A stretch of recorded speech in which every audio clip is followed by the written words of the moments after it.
Jak produktywnie pracować z domu? W tym odcinku podzielę się z Tobą moimi najlepszymi sposobami i trikami wypracowanymi w ciągu ostatniego roku. Mała wielka firma. Podcast dla biznesu, rozwoju i przyjemności słuchania. Zaprasza Marek Jankowski. Cześć, to jest 350. odcinek podcastu, w którym opowiem o tym, jak skupić się na pracy i być produktywnym, kiedy pracujesz z domu.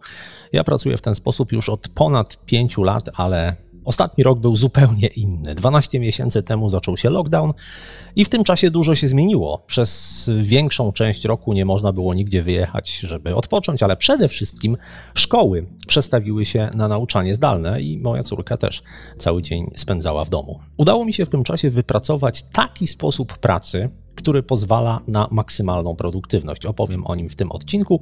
Szczegółowe notatki i linki znajdziesz jak zawsze na moim blogu pod adresem maławielkafirma.pl/350, tak jak numer tego odcinka. Zaczynamy od kalendarium. Dziś jest 22 marca 2021 roku. 118 lat temu z powodu suszy zabrakło wody w wodospadzie Niagara.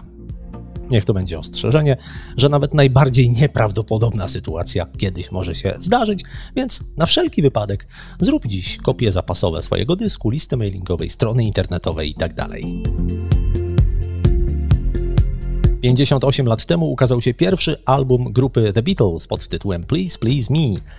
Na płycie obok tytułowego przeboju znalazło się jeszcze 13 utworów.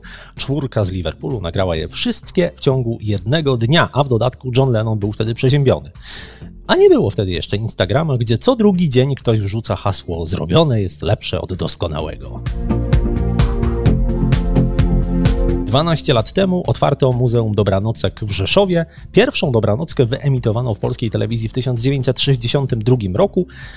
To byli Jacek i Agatka. Ostatnią dobranockę można było obejrzeć w jedynce w 2013 roku i była to świnka Pepa. A gdzieś pomiędzy był Reksio i pamiętam, że marzyło mi się, żeby mieć pokój urządzony tak, jak Buda Reksia. Temat główny tego odcinka to jak być produktywnym, kiedy pracujesz z domu. Ten temat jest jak najbardziej na czasie. Bardzo wielu z nas to odczuło, bo ten rok rzeczywiście był inny. Kiedy dziecko jest w domu, to zawsze podnosi czujność rodzica, nawet jeżeli nie jest to niemowlę. No i jeżeli też jesteś w takiej sytuacji, że spędzałeś ten ostatni rok z dzieckiem albo z dziećmi w tym samym budynku, no to na pewno wiesz, o czym mówię. W każdej chwili dziecko może przyjść, zapytać o coś. Potrzebne są takie naturalne przerwy, na przykład na jedzenie. No a poza tym myślę, że pojawiają się pewnego rodzaju wyrzuty sumienia, że dziecko jest za ścianą, a ty się nim nie zajmujesz, ty nic nim nie robisz. Nawet jeżeli wiesz, że to dziecko ma szkołę i ma lekcje, no to gdzieś takie myśli też przychodzą do głowy. No a do tego dochodzi to ograniczenie wyjazdów, o którym wspomniałem wcześniej. Nie ma szans odpocząć, nie ma szans zmienić otoczenia. Co mi pomogło w tej sytuacji produktywnie pracować? Testowałem różne rozwiązania, niektóre działały lepiej, niektóre gorzej, ale to, co sprawdziło się najlepiej, to połączenie odpowiedniego planowania zadań z pewną techniką produktywności, do której długo nie mogłem się przekonać, a teraz się udało. Opowiem Ci o tym w szczegółach. Pierwsza rzecz to jest odpowiednie planowanie i w moim przypadku zaczyna się to od planowania tygodnia. Słyszałem kiedyś o takiej metodzie, żeby zaplanować sobie na każdy roboczy dzień tygodnia od poniedziałku do piątku po 3 zadania. Czyli w sumie mamy 15 zadań na tydzień, no i rozkładamy je właśnie po 3 zadania na dzień.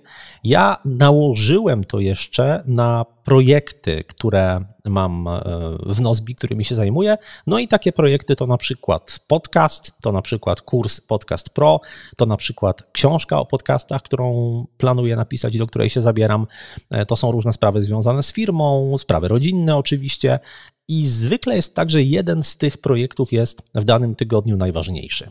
Więc to planowanie tygodnia zaczynam od tego, że rysuję sobie taką tabelkę, gdzie w kolumnach mam poszczególne dni tygodnia od poniedziałku do piątku, a w wierszach mam poszczególne projekty. I te zadania przypisuję do odpowiednich projektów, bo często jest tak, że w ramach jednego dnia mam 3 zadania, które należą do różnych projektów, a nawet jeżeli należą do jednego, to w niczym nie przeszkadza, ale widzę od razu, które z zadań są przypisane do tego projektu, na którym w danym tygodniu najbardziej mi zależy. No i trzymam się też tej zasady, że maksymalnie 3 zadania w ciągu dnia, bo taki plan jest elastyczny, jest miejsce na różne niespodziewane rzeczy, które wynikają w trakcie każdego tygodnia, zawsze coś wpadnie. Poza tym, kiedy mam jakiś słaby dzień, spadek energii, to wtedy łatwo jest dokonać pewnej roszady i zająć się tymi mniej wymagającymi zadaniami, a te takie, przy których trzeba na przykład bardziej pomyśleć, mogę przerzucić na inny dzień. Dobrym sposobem, który też u mnie się sprawdził, jest grupowanie zadań. Jeżeli chodzi na przykład o pisanie tekstów, czy o nagrywanie wideo, czy zbieranie informacji, no to pomaga, jeżeli połączymy sobie to w jeden blok i na przykład zbieram informacje nie do jednego odcinka, ale do kilku odcinków jednocześnie, albo nagrywam kilka odcinków jednocześnie. Z jednej strony to pomaga w odpowiednim nastawieniu psychicznym, no bo wtedy rzeczywiście wgłębiam się w dany temat i robię go od początku do końca. Z drugiej strony potrzebny jest krótszy czas na przygotowanie, zwłaszcza jeżeli chodzi o wideo, gdzie trzeba ustawić jakieś lampy, przygotować coś technicznie, no to wtedy robi się to raz i można nagrać od razu więcej niż jeden odcinek.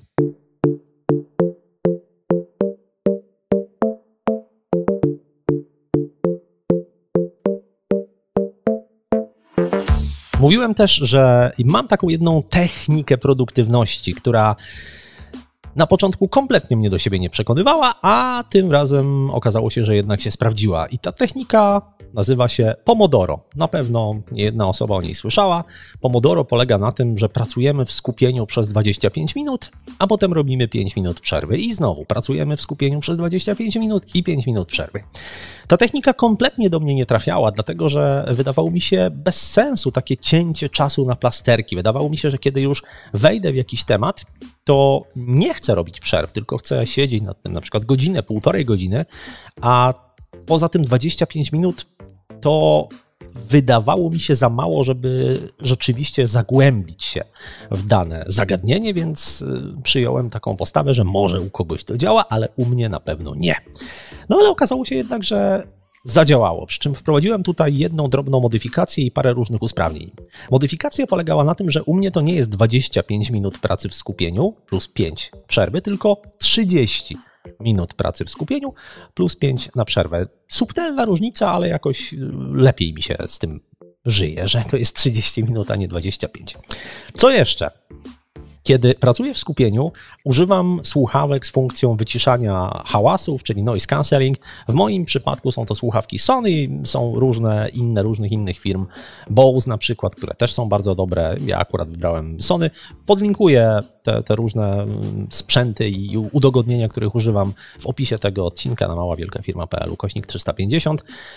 I w tych słuchawkach gra mi jakaś taka muzyka nie odwracająca uwagi, czyli to nie są piosenki, gdzie ktoś śpiewa, to jest coś takiego, co może sobie grać w tle i teoretycznie pomaga się skupić, więc wpisuję sobie po prostu w Amazon Music, bo akurat tam mam abonament i z tego korzystam, wpisuję sobie Focus Music, no i słucham jakichś takich dźwięków nierozpraszających właśnie, czy one pomagają się skupić? No być może. Ważne jest, że właśnie nikt tam nie śpiewa i ta muzyka jest taka dosyć monotonna i jednostajna i rzeczywiście lepiej mi się z nią skupia. Poza tym wynoszę telefon do innego pomieszczenia. To jest też dość istotne. Znaczy, pierwsza sprawa jest taka, że te moje słuchawki są bezprzewodowe, więc nie jestem przypięty kablem, to daje mi pewną swobodę ruchów, ale to też powoduje, że mogę ten telefon, z którego słucham muzyki, wynieść do innego pomieszczenia bez żadnego problemu, a wynoszę go też dlatego, że zauważyłem, że kiedy ten telefon jest w tym samym pokoju, w którym jestem ja, nawet jeżeli jest schowany w szufladzie albo jest gdzieś za moimi plecami, także nie widzę go, to ciągle jestem na czuwaniu, ciągle wydaje mi się, że tam coś się może wydarzyć i wyniesienie telefonu dosłownie za drzwi i położenie gdzieś tam obok pomaga. Te drzwi w moim przypadku są też zamknięte i to też jest taka wskazówka, coś co zauważyłem w praktyce, że kiedy te drzwi są otwarte, to akurat za moimi drzwiami są drzwi do pokoju mojej córki, więc każdy ruch tam widzę kątem oka. No i to jest element rozpraszający. Jeżeli te drzwi zamknę, to wtedy wiem, że jestem w takim trybie pracy, kiedy nikt nie powinien mi przeszkadzać. Oczywiście w telefonie, mimo że on jest wyniesiony z pokoju, to też mam wyłączone wszelkie powiadomienia. W komputerze też mam wyłączone wszelkie powiadomienia. Na czas takiej skupionej pracy zamykam maila, zamykam Slacka. A jeżeli pojawi mi się jakaś myśl, coś do zrobienia, to zapisuję to na kartce, którą mam na biurku i robię dalej swoje. Nie odrywam się od tej pracy, żeby na przykład zapisać to w Nozbi, tylko zapisuję na szybko na kartce, a później na koniec dnia te rzeczy z kartki przenoszę dopiero do jakiegoś narzędzia.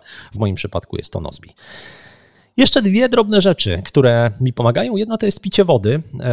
To się zaleca, ja tego nie stosowałem, ale pomogło mi to, że kupiłem sobie taką butelkę dosyć wygodną, z której można pić nie przechylając jej. To jest głupota jakaś, nie wiem, w sensie to wydaje się kompletnie niepotrzebne i bez sensu, ale faktycznie tę butelkę mam pod ręką, biorę ją, podnoszę, odstawiam i jakoś pomaga mi ona pić wodę. Nie wiem, może inna też by pomagała, może to jest jakaś tylko podświadoma, nie wiem, jakieś przeświadczenie dziwne, w każdym razie ta butelka mi pomaga. Kiedyś od kogoś usłyszałem, że wybiera takie butelki właśnie, których nie trzeba przechylać i u mnie też to się sprawdziło. I jeszcze jeden drobny gadżet, to jest taki timer, taki minutnik, który ma możliwość bardzo łatwego włączenia odliczania czasu na zadaną długość, czyli na przykład 3 minuty, 5, 10, 30, 25, 15. No i działa to tak, że ten timer, który ma formę takiej, nie kostki, ale takiej bryły, która ma 6 ścian u góry, bo jest 6 tych różnych domyślnych długości czasu, wystarczy postawić na ściance. Jeżeli stawiam go w taki sposób, że na górze widzę liczbę 30, to wtedy ten timer odlicza czas rzeczywiście od 30 minut do zera. I oczywiście jest masa różnego rodzaju timerów, można sobie taki timer włączyć w komputerze i to nic nie kosztuje, nie trzeba niczego specjalnie kupować. Ale znowu zauważyłem, że to jest element takiego rytuału, czyli kiedy ja przewracam ten timer na bok i on zaczyna odliczać, to wtedy wchodzę w taki tryb, to teraz jest czas na pracę. No i kiedy mija te 30 minut, timer zaczyna pikać i wtedy wiem, że trzeba zrobić sobie przerwę. Jak wygląda ta przerwa? Ona trwa rzeczywiście około 5 minut. Czasu przerw akurat nie mierzę, ale wtedy po pierwsze wychodzę z pokoju i bardzo często też otwieram okno, jeżeli wcześniej jest zamknięte, bo na przykład nagrywam, więc nie może być hałasu, to na przerwę otwieram okno. Ponieważ piję dużo wody, no to pierwszym kierunkiem zwykle jest toaleta, ale oprócz tego patrzę przez okno. To jest też coś takiego, co doradził mi mój okulista. Kiedy się pracuje dużo przy komputerze, to wiadomo, że ten wzrok się męczy, dlatego że rzadziej mrugamy, mamy ekran w stałej odległości od oka i to nie jest dla oka dobre, bo te mięśnie wszystkie powinny pracować tak, że patrzymy na coś, co jest raz bliżej, raz dalej, więc kiedy wychodzę na tę przerwę, to rzeczywiście staram się spojrzeć przez okno. Za oknem mam park w pewnej odległości, więc to jest bardzo przyjemny widok. No i czasami wykorzystuję to na zrobienie kawy, czy na przykład na rozwieszenie prania, bo u nas w domu ja się zajmuję praniem, więc to jest pewna aktywność fizyczna. No i właśnie, a propos aktywności fizycznej, to jest jeszcze jeden element, który zauważyłem, że też pomaga mi pracować produktywniej. Kupiłem sobie całkiem niedawno stojące biurko. I zanim to biurko kupiłem, robiłem rozpoznanie, szukałem informacji na ten temat, czy praca na siedząco, czy na stojąco, jakie tam są plusy, minusy i doszedłem do takiego wniosku, czy inaczej znalazłem taki wniosek, do którego ktoś doszedł, że w zasadzie praca w pozycji siedzącej nie jest dobra, praca w pozycji stojącej też nie jest szczególnie dobra. To, co jest dobre, to jest zmiana pozycji w trakcie pracy. Więc mam biurko, które się podnosi, obniża bardzo łatwo za pomocą przycisku, więc ta zmiana pozycji jest rzeczywiście prosta, łatwa i szybka. I zauważyłem, że kiedy pracuję przez pół godziny, na przykład w pozycji siedzącej, robię sobie przerwę, wracam i zaczynam pracować w pozycji stojącej, to poza tym, że wracam po przerwie i mam pewną taką świeżość z tym związaną, to chyba ta zmiana pozycji też pomaga myśleć w trochę inny sposób. Nie wiem, nie znam żadnych badań na ten temat, ale być może kiedy człowiek jest w innej pozycji, to lepiej mu się myśli.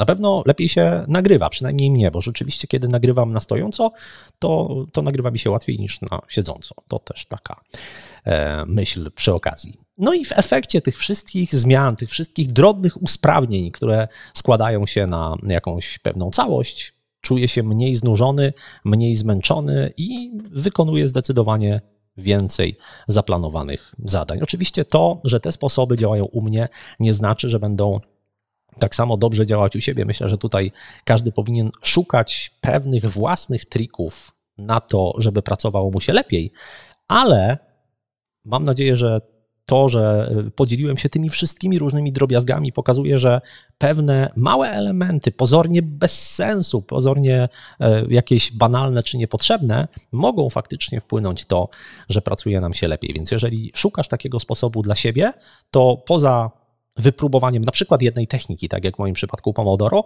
warto spróbować dodać do tego pewne drobne elementy, żeby się przekonać, czy one ci pomogą. Jeżeli chcesz wiedzieć więcej o tym, jak radzić sobie z minusami pracy z domu, polecam rozmowę z Kasią Janowską. To był 260. odcinek Małej Wielkiej Firmy i znajdziesz go na stronie maławielkafirma.pl/260.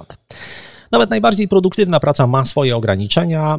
Twoja doba nie może mieć więcej niż 24 godziny. Tak samo jak moja doba, czy doba kogokolwiek innego, chyba że weźmiesz sobie do serca rady z książki, którą ostatnio czytałem.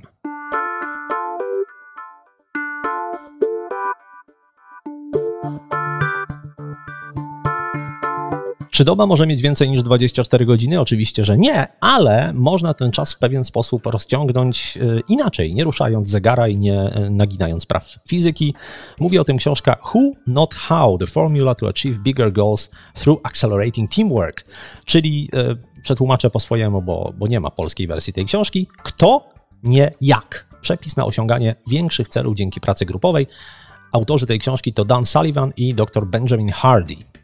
O czym jest ta książka? O tym, że kiedy chcesz osiągnąć cel, to zwykle pierwsza myśl, jaka przychodzi do głowy, jest taka: jak mogę to osiągnąć? No i szukam sposobu, próbuję to zrobić. I zdaniem autorów to nie jest najlepsze podejście, bo lepiej zapytać, kto może ten cel osiągnąć dla mnie. Według tej książki odwlekanie, czy jak niektórzy mówią prokrastynacja, bierze się stąd, że na czymś ci zależy, masz jakiś cel, który jest dla ciebie ważny, ale nie potrafisz tego celu osiągnąć, bo nie masz odpowiednich umiejętności. Nauczenie się tego, jak to zrobić, jest często trudnym i czasochłonnym zadaniem. Jakie jest rozwiązanie tego problemu? No właśnie takie, żeby ktoś inny zrobił to dla ciebie. Ktoś, kto już opanował te umiejętności, kto ma odpowiednie predyspozycje i kto poradzi sobie z tym dużo szybciej i dużo lepiej niż ty. Inaczej mówiąc, prokrastynacja, czyli odwlekanie, to jest całkiem niegłupia rzecz, bo jeżeli czegoś nie umiesz, to bardzo możliwe, że nie powinieneś się tym zajmować, tylko dać to komuś innemu do zrobienia. Ty wymyśl cel, wymyśl warunki, jakie muszą być spełnione i niech ktoś inny się tym zajmie. Przy czym to oczywiście nie jest takie proste. Kiedy masz cel, który chcesz osiągnąć, to pierwsze pytanie, które trzeba sobie zadać, powinno brzmieć: czy mogę to osiągnąć, nie robiąc kompletnie nic? No zwykle nie. Zwykle coś jednak trzeba zrobić, choćby określić właśnie ten cel, to jak będzie wyglądał ten cel, gdy zostanie zrealizowany w 100%. Warto też dodać do tego pewien aspekt emocjonalny. Warto zastanowić się nad tym, dlaczego osiągnięcie tego celu jest ważne dla mnie i dla innych. No i wtedy poszukać ludzi, którzy to zrobią. I tu dochodzimy do bardzo, bardzo trudnej rzeczy, bo wielu z nas chciałoby delegować i jest przekonanych o tym, że to jest bardzo dobry pomysł, tylko pytanie brzmi, jak znaleźć tych właściwych ludzi. I tutaj, zdaniem autorów, jedną z odpowiedzi, bardzo mocną odpowiedzią jest dobre zdefiniowanie tego celu, bo jeżeli zdefiniujesz cel, który jest fascynujący, okazuje się, że ludzie często sami chcą się włączyć w jego realizację, bo ich też ten cel przyciąga i oni też skorzystają na tym, jeżeli on zostanie osiągnięty. Pomaga też sieć kontaktów. Jak mawiał klasyk, warto rozmawiać. Kiedy to robisz, kiedy rozmawiasz z innymi, nawiązujesz kontakty, wtedy ty poznajesz coraz więcej ludzi. Jeżeli zaczynasz zlecać im pewne zadania, to oni zauważają, że to działa i zaczynają ten model powielać, bo widzą, że to się sprawdza, czyli oni sami też delegują swoje działania i dzięki temu w idealnym świecie powinno to działać tak, że każdy robi to, na czym zna się najlepiej i co przychodzi mu z największą łatwością, a wszystkie inne zadania zleca ludziom, którzy zrobią je dla niego. No i dzięki takiemu modelowi współpracy można rosnąć wykładniczo, czyli można powiększać swój biznes 10 razy, 5 razy, 20 razy w ciągu roku. Wszystko sprowadza się do tego, że projektujesz cel, dobierasz zespół i patrzysz na efekty. Jest w tym trochę idealizmu, no ale trudno odmówić racji takiemu podejściu. Zresztą ta książka Who Not How powstała dokładnie w taki sposób. Dan Sullivan, który jest wskazany na okładce jako główny autor, nie napisał w tej książce ani jednego słowa. On jest autorem koncepcji Who Not How, a Benjamin Hardy usłyszał o tej koncepcji na jakimś, zdaje się, szkoleniu Dana Sullivana i postanowił przerobić to, o czym mówi autor tej metody, autor metody. Trudno powiedzieć, żeby Dan Sullivan wymyślił delegowanie, no ale powiedzmy, że on to ubrał w takie słowa i Benjamin Hardy postanowił przerobić to na książkę. Zgłosił się do Dana Sullivana, Dan Sullivan powiedział: świetnie, ja się nie znam na pisaniu książek, ty się znasz, więc zróbmy to. I tak właśnie ta książka powstała. Więc myślę, że jeżeli szukasz inspiracji do delegowania, to ta książka może ci pomóc.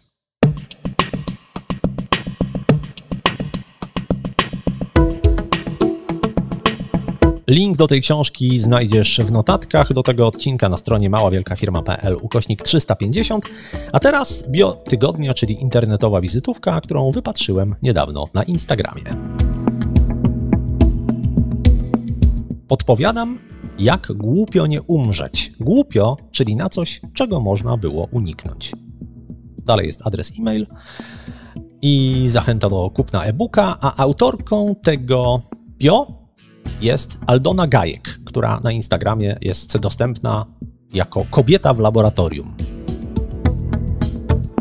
Dlaczego ten opis mi się spodobał? Dlatego, że badania lekarskie to jest jedna z tych rzeczy, o których doskonale wiemy, że powinniśmy to robić regularnie, ale często odkładamy to na później, no bo są jakieś pilniejsze sprawy.